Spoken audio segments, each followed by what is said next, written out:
What's going on, everybody? This is Achilles LBT coming back with another brand new build video. This time out we'll be doing a build video for Raynor, who is a ranged assassin, and this video will be detailing my personal opinion on his best DPS build.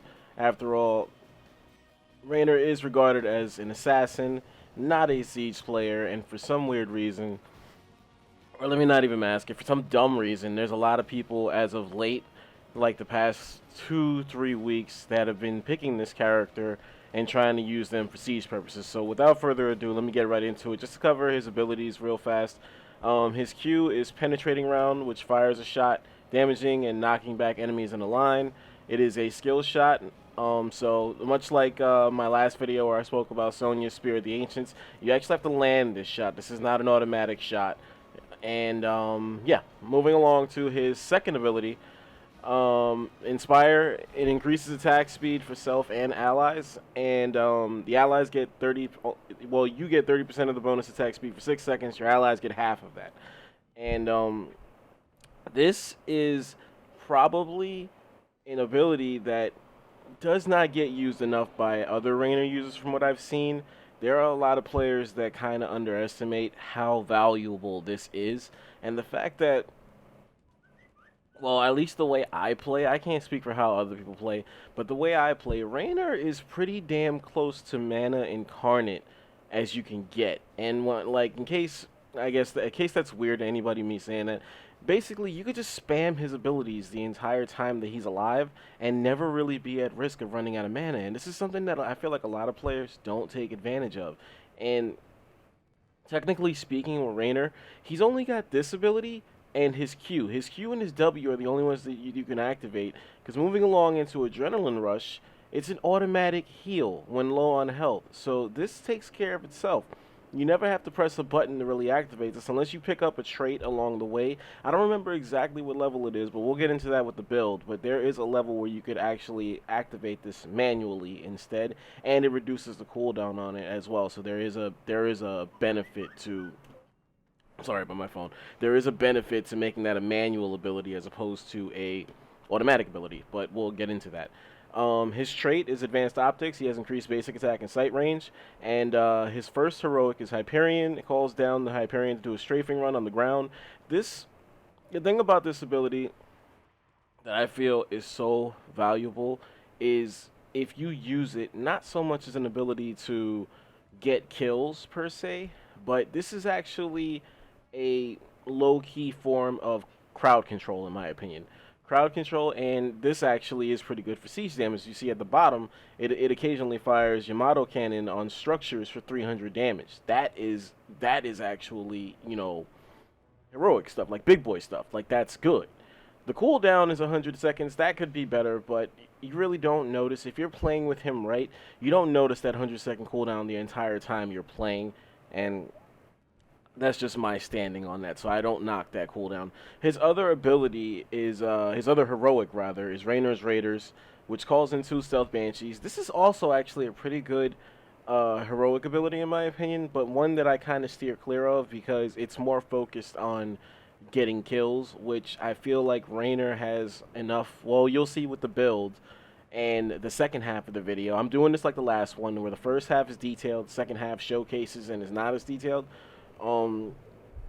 So yeah, this is just more about focusing on kills than the crowd control bonus that you kind of get with Hyperion. So I kind of steer clear of this ability. What is nice though is that since the last update, I believe, or maybe the update before that, now when you die, if these are still active, you can still control them and retarget them. Like, they won't just move around on their own. So that is an added bonus for picking this ability. Now, real quick before I move along into the builds, one thing I did want to get into with Penetrating Round, as far as my personal opinion on this ability, depending on the player using Raynor, this could either be an offensive move or a defensive move. My build kind of focuses on the Penetrating Round being a defensive move, meaning this isn't just an ability that, as you can see, damages heroes, but it also has knockback abilities. So this is also like Raynor's form of crowd control right here. when he hits people with this thing, they get pushed back no matter what they're doing. And that's something that I personally take advantage. I think it's better to take advantage of this defensively, where I see a lot of players just trying to like spam this ability as much as they can, and they're pushing people around, and half the time they push people out of position to get killed when they're already in position for like teammates. Like, I can't tell you how many times, like I see this mostly with ETC players, where they use his shockwave of his boombox ability that pushes people away, and they do it when we're in pursuit of a character that's actually got no chance of escaping until they use the ability and push him further away from us, and then all of a sudden they have a means to escape. So with this ability, I basically just use this ability sparingly, just keep people in line. Like if they try to overstep their bounds, I use this ability to put them back where they need to be, and they get the message. The only other time I really use this ability is if I see a character running away from me and they're about to get behind their own fence, like if they get behind their turrets and stuff like that, I'll give them a little love tap with this. Like give them one last little speck of damage that'll make them rethink whether or not they want to hit a fountain or if they want to completely recall. If they do recall, that's an added bonus from hitting them when they're at the fence. Moving along into the build. So, I mean, to kind of sum it up, it's all about your preference. Personally, I think this is a way better ability defensively. Moving along to the build. Mind you, I feel like this ability right here is the Antichrist for Raynor, because I see so many people taking this character and going for camps or going for forts, going for all kinds of siege, and again, at the start of the video, I kind of mentioned it, but he is an assassin.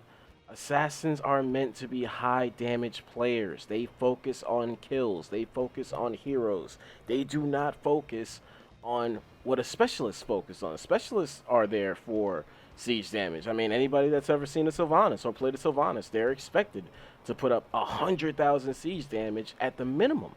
Like, they can do that in their sleep. I don't understand why people feel the need to take assassins and try the same thing, but I digress. So I don't think you should ever be using this. If you're using Raynor and you're picking this from the jump, you're already off to a bad start.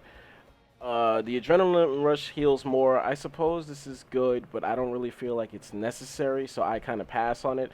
The one that I go with off the start that I feel like is the most underrated ability or underrated talent in the game, I feel like a lot of people overlook it, because I check out people's builds and I almost never see this on, is Seasoned Marksman, which basically for every 6 minions or mercenaries that you kill or get killed while you're around, you gain 1 basic attack damage, and the hero takedowns count as 2 minion kills. So like, just to put this into perspective, as long as people are dying around you, your basic attack is increasing from start to finish. You get this right at the start of the game, and it stays on all the way through to the end of the game. Now, mind you, with Raynor in particular, this is a monster talent, because as I mentioned before, he only has 2 usable abilities, and only one of them actually does damage. So more often than not, you're going to be using your basic attacks with Raynor. You're going to be spamming basic attacks. So why wouldn't you take a talent that increases that over the course of the game? Mind you, there's no limit to how high this goes. Like, I've gotten it upwards of 50 before, like plus 50 on my basic attack, and you'd be surprised, like combining that with a later talent that I'm going to pick on this build, it's monstrous on heroes. And the other thing with Raynor, if you're not shooting things from the start of the game to the end of the game, you're not using him right. There is almost no point, unless you're traveling to another lane or you're traveling into a jungle area or an objective, there is no point in the game where you should not be shooting at something. And it's really that simple. When I first played this character, I kind of joked to myself about it, saying like, this character was the easiest character in the game, because he basically plays himself. Like, he only has 1 ability that you use to damage people, and the rest of it is basic attacks. You just right-click your way to victory or defeat. Like, he kind of plays himself. So Seasoned Marksman is definitely the way to go. This has ginormous benefits to it as the game goes on. definitely start with this. And like I said, you want to be shooting at things the entire time. And whenever there's a hero around in range of your gun, target them first, get them to back up. You're supposed to be pissing off the enemy team too. That's the other element of Assassins that does not get exploited enough.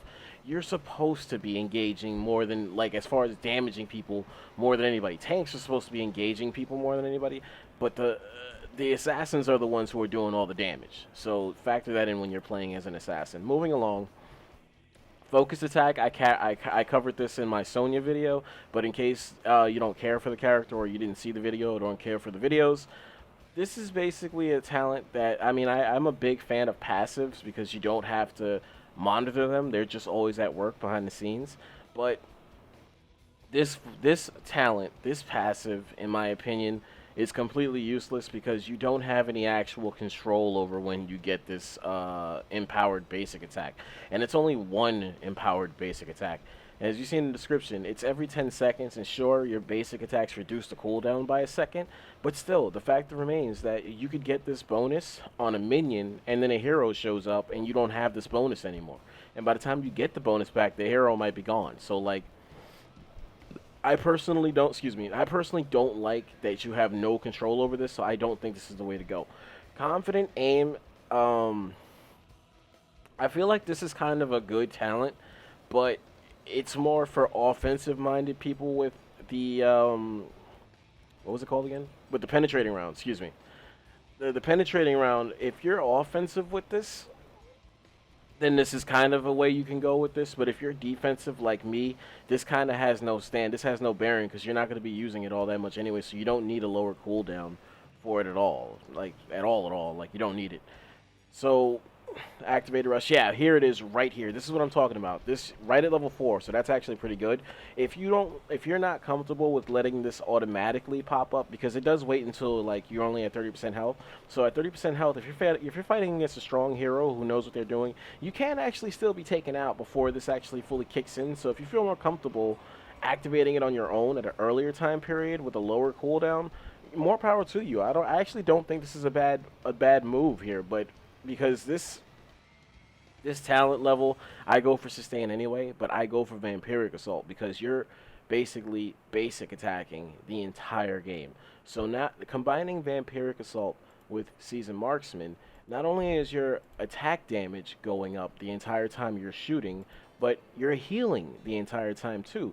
And if your attack damage goes up, so does your healing. So they kind of walk hand in hand. Remember in my last video, I talked about this. You want to have a common thread with your builds, whether it's damage, healing, defense, whatever. You want to have a common thread. And for Raynor, this is definitely about his basic attack, building it up with every possible opening you can and going from there. I mean, you'll see it. It might seem like something that doesn't work, but in the second half of the video, you will see I play a lot of Raynor games where I almost never die because of the way I use him, and I still finish like very, very high, if not with the top spot on hero damage. Moving along to 7.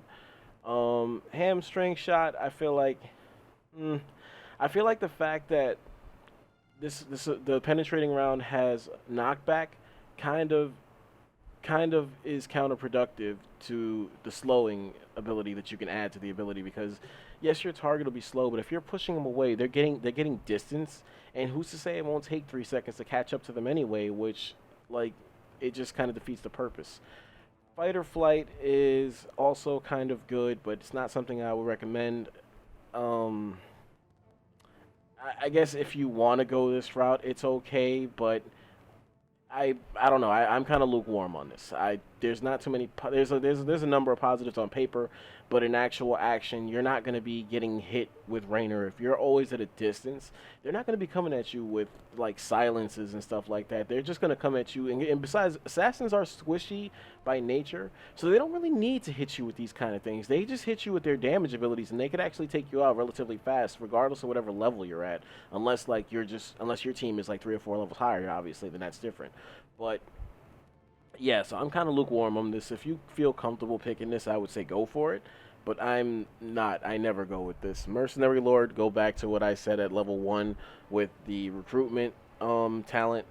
This is just promoting people to play as siege players, and I personally think that if you're playing as an assassin, you should be focusing on putting hurt on heroes. Like that's what they need you for. They don't need you doing siege work.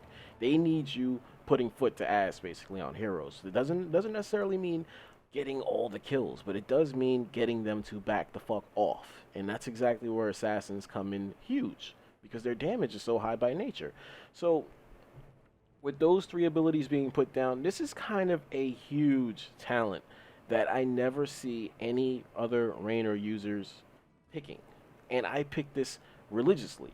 And it's a double bonus too because you gain movement speed. You gain movement speed by using that buff ability, which you should be spamming. I don't know if I said this in the beginning of the video. Maybe I did, maybe I didn't. I don't know. I don't remember.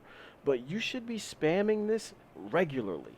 This has a decent enough cooldown that it's not so bad. And again, Raynor is mana incarnate. You can just cast away and never be at risk of running out of mana with this guy. It's insane how much mana he can save just even if you're spamming away at it. It's almost like you have Conjurer's Pursuit from the start of the game.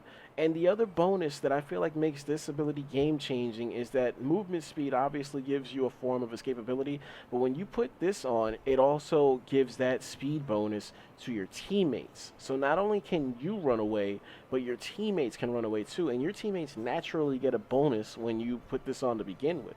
So if you add the attack speed bonus they get, and now you add movement speed, everybody gets in on the escapability. That just helps the entire team right at level 7. And for some dumb reason, I never see anybody picking this. And I feel like this is another one, like Seasoned Marksman, completely overlooked. And I just don't understand why. At level 10, I kind of alluded to this already, but I definitely go with Hyperion for the crowd control. This is another one that's kind of like Penetrating Shot, where I use it sparingly. Like if everybody needs to get away, I'll bring down Hyperion on an area to get the enemy team to back off, and it gives everybody, like if I cast Hyperion and then cast my W Inspire, it gets the enemy team to back off, and then everybody on my team has a speed boost running back to safety. I mean, there's literally no downsides to this. And the other part about Hyperion is that it's good to cast on the core. Like if you guys are pushing the enemy team back and you have the keeps down and you're starting to wail away on the core, you could easily just drop this right on the core and make that process a lot smoother. So I definitely think you would go Hyperion. There's nothing wrong with Raynor's Raiders, but for my build, for this build personally, I think Hyperion is the better way to go. You get more crowd control elements as a bonus than with Raynor's Raiders. Moving along to level 13, double-barreled. Again, I only use this as a defensive ability, so having a second shot really doesn't help anything. Even as an offensive ability, I don't see how this is a benefit because, again, the knockback ability. And it's actually, if the knockback ability wasn't as good as it was, a lot of my opinions would be different on this, but the knockback ability is very good. So having two shots just pushes people further and further away, so I kind of steer clear of it. Steel Resolve, if you're liking to spam your Inspire, I suppose maybe you might want to just keep beefing it up a little bit, which when you put this on, the Inspire duration is increased by 50%, and it causes the Adrenaline Rush, which, if you recall, is your automatic ability or your manual one, depending on what you picked at level 7. So it casts both at the same time, which is a good ability. I just personally don't see the need for it. Putting on a Clinic reduces cooldowns when killing enemies. This is another one that kind of helps everything. It lowers your cooldowns, but honestly, on a character like Raynor, or if you play him the way I do, you don't need any help reducing your cooldowns because you should always have them on deck, really. Like, they don't go anywhere. You're not like, you don't really feel restricted by your cooldowns with Raynor. He's not like another character where the cooldowns kind of kill you a little bit. He's always in a position where he's able to do damage. So with that being put aside, I would definitely say Giant Killer is the way to go. It adds a damage bonus to heroes in specific, and I feel like this is a pretty monstrous talent that a lot of assassins, I'm not going to say every assassin because I don't know off the top of my head right now, but a lot of assassins get a monstrous boost just for shooting at enemy heroes or attacking enemy heroes. And again, as I said, this this is exactly also going hand in hand with the basic attack things. This goes hand in hand with Seasoned Marksman and Vampiric Assault. Like, it's everything about this build is jacking up your basic attack, and you should be shooting people the entire time. I mean, he has no ammo limit. Like, he's got endless supplies of clips. Like, I don't know where the fuck he keeps them, but he's got unlimited ammo. Use the shit. Shoot at people the entire time. Not only is it effective and it keeps you in the game, it keeps your teammates in the game, but it's fun. Moving along to level 16, this is kind of the one where I feel like you can kind of go a number of different ways, but I personally pick the same thing every time because of my defensive build. But going along, Executioner, I actually kind of like. I kind of like the 40% damage bonus on crowd control affected characters. But what I don't like is that you have to wait for somebody to be rooted. You have to wait for that to come into play for this to kick in. And I generally don't like abilities that have presets like that. Stuff that you don't have control. I like for my character to have as much control as possible because then you can dictate how things happen. You don't have to wait for your teammates to dictate things for you. So I would stay away from that. Bullseye, first enemy hit by penetrating around is stunned and takes extra damage. This is actually a really good ability too, but I feel like this is more of an ability for an offensive-minded penetrate shooter or penetrate round user, I would say. If you're offensive with this ability, I think this is definitely the way to go. But defensively, like I am, it's really not something that I entertain. Relentless Leader reduces disable durations and knockbacks on stun. This is a passive defensive ability, but I don't really see the need for it because I personally don't get hit and spammed by these things as a ranged player the same way I do as a melee player. So I really don't see the need for this. Berserk, activate to increase attack and movement speed. This is one that looks really sexy on paper, but in actual play, I don't really think it's necessary. I think Raynor's attack speed is just fine.